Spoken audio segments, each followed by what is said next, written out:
Acid, base and salt.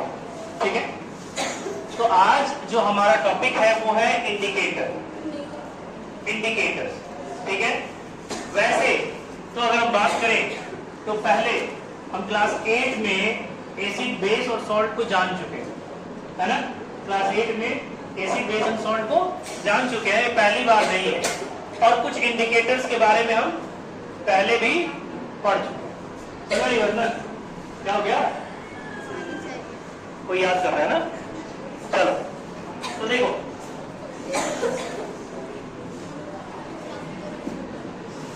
Babu, indicators अगर हम बात करें तो सबसे पहला जो नाम आता है वो कौन है?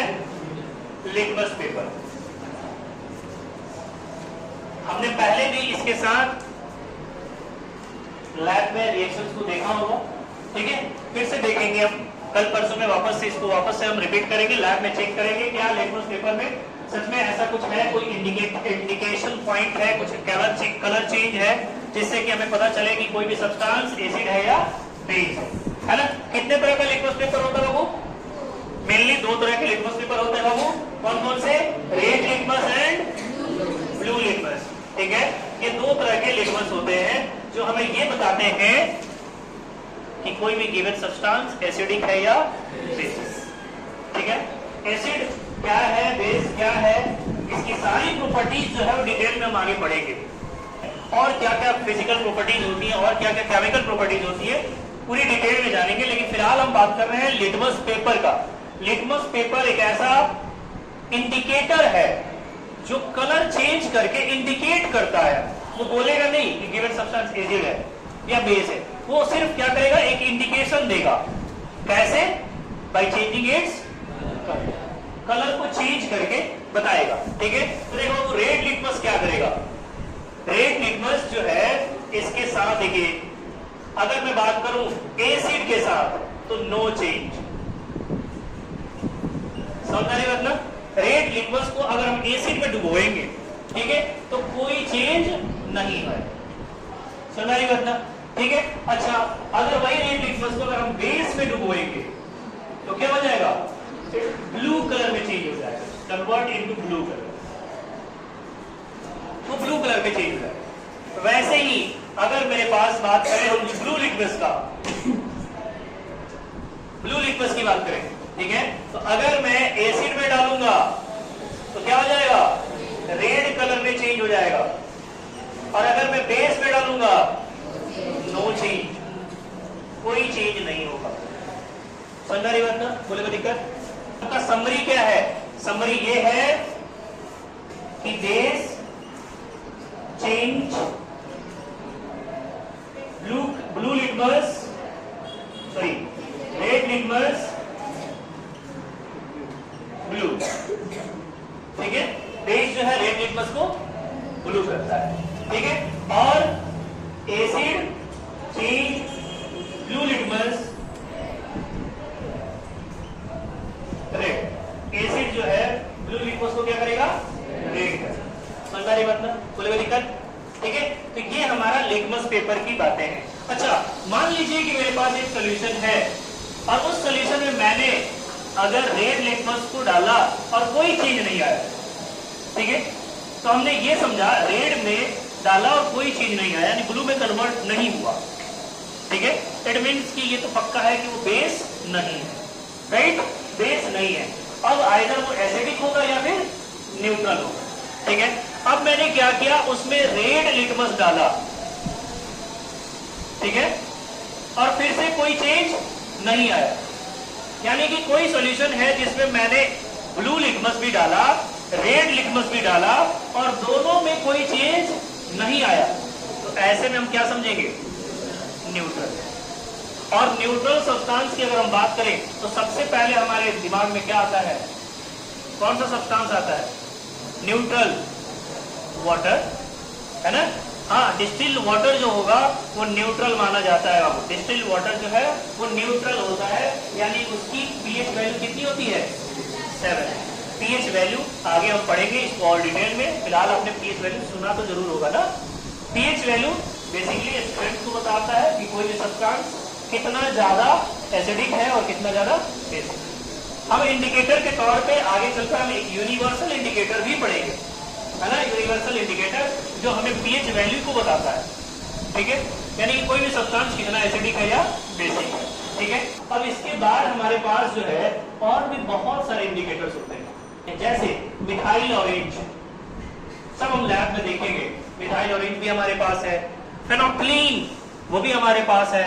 उन सबके साथ हम रिएक्शन करके देखेंगे कि कैसे वो इंडिकेट करते हैं किसी भी सब्सटेंस के बारे में कि either given substance is acidic or basic. Ayesha समझ में है? यस, मिथाइल ऑरेंज जो है, methyl orange acid plus methyl orange यानी कि कौन सा कलर? रेड, ठीक है, और base plus methyl orange is yellow. अभी आपने देखा होगा, मैंने एक वीडियो डाला था, येलो कलर का सब्सटेंस बना था, याद है? अगर आपने देखा हो तो चलिए इसके बाद हम बात करें थर्ड, हमारे पास है वो फेनोक्लीन।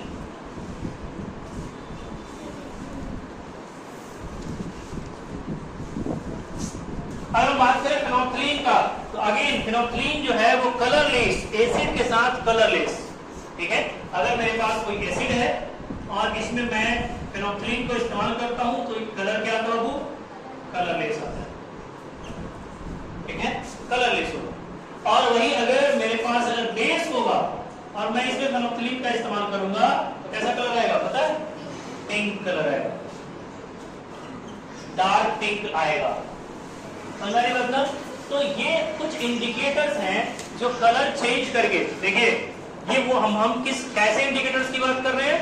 Indicators which indicate the given substance is either acidic or basic with the help of colour change, ठीक है ना। हम बात कर रहे हैं अभी कलर चेंज की। कुछ ऑल्फैक्टरी इंडिकेटर्स भी बात करेंगे हम, जो स्मेल चेंज करके बताते हैं कि गिवन सब्सटेंस एसिड है या बेसिक। मिथाइल एल छोटा हुआ ना, ठीक है। अब हमारे पास है कुछ नेचुरल इंडिकेटर्स, जैसे कौन बताएगा नेचुरल इंडिकेटर्स? कुछ नाम बताइएगा। टर्मरिक और चाइना रोज और बताइए रेड कैबेज, है ना। रेड कैबेज जो है वो भी एक इंडिकेटर है, ठीक है।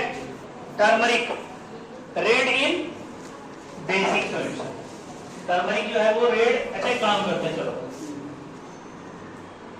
ऐसे तो आप पढ़ोगे नहीं, तो एक काम करते हैं, आपका ये काम ही देते हैं नेचुरल वाले, ठीक है।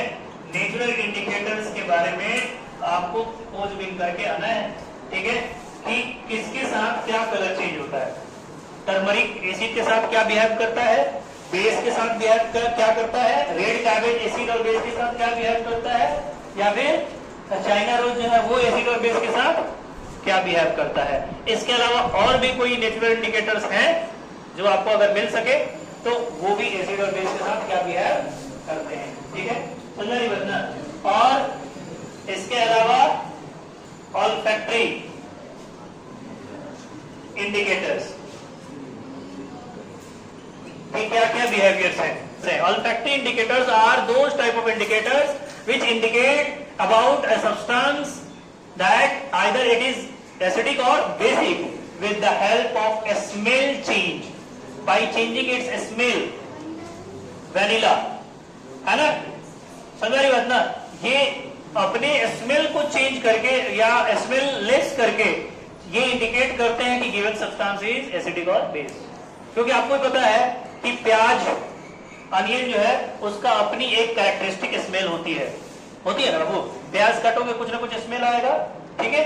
अगर वो स्मेल गायब होता है तो कौन सा given substance is acidic or basic, या नहीं गायब होता है तो एसिडिक और बेसिक, ये आपको पता लगा के आना है। क्योंकि मुझे ये तो समझ में आ गया है कि मैं सब गिवन पका के दे देता हूँ, आप उसको खाने का भी कष्ट नहीं करते हैं, ठीक है। तो कम से कम पकाइएगा तो जानिएगा सही कि क्या क्या इंग्रेडिएंट्स इस्तेमाल हुआ है, समझ नहीं बचना, ठीक है। इसलिए आपको थोड़ा सा काम करना होगा खुद से, हम मैं डिस्कस करूंगा वापस से, लेकिन पहले एक बार आप कोशिश करके आइए क्या क्या चीजें हैं, आप खुद से लिख के लाइए, ठीक है? समझ में नहीं